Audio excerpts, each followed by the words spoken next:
Saint Anthony, Abbot, 356, Mount Colzim, Thebaid. Anthony was an Egyptian, the child of noble and Christian parents, whom he lost while yet very young. On one occasion he entered a church and heard these words of the gospel: "If thou wilt be perfect, go and sell what thou hast and give to the poor." He took these words as if they were addressed to himself personally, for this was the obedience with which the thought every word of the Lord Christ should meet. He therefore sold all his possessions and gave the price to the poor. Being delivered from worldly entanglements, he set himself to lead on earth the life of an angel. But when he had fairly entered upon this difficult course, he felt that besides the shield of faith, with which he was armed, he must fortify himself with the other virtues, and so ardent was his desire to possess them, that he studied to imitate whomever he saw excelling in any virtue. Nothing therefore could exceed his continency and vigilance. He surpassed all in patience, meanness, compassion, humility, manual labor, and study of the sacred scriptures. He loathed the company and conversation of heretics and schismatics so much, especially the Arians, that he used to say that we should not even go near them. He lay on the ground when necessity obliged him to sleep.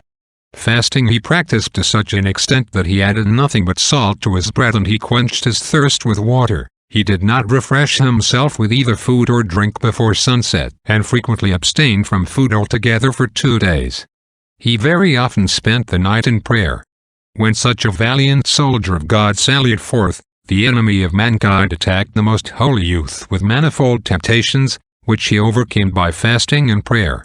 Nevertheless, these frequent triumphs over Satan did not lull Anthony into a feeling of security, for he was well aware of the numberless arts of assault possessed by the devil.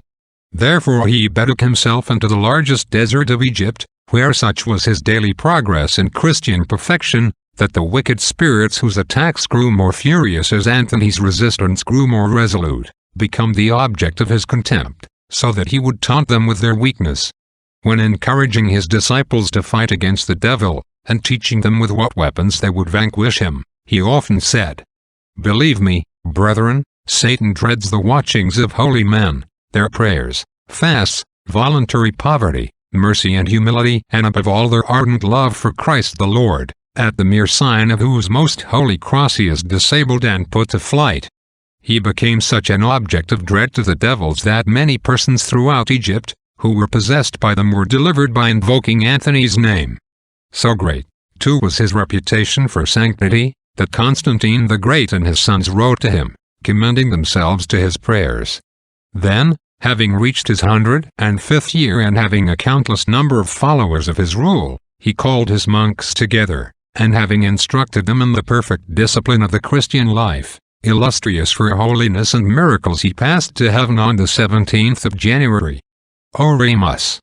May the intercession of the blessed Abbot Anthony procure favor for us, we beseech thee, O Lord, that we may gain, by his patronage, those things of which we are not capable by our own merits.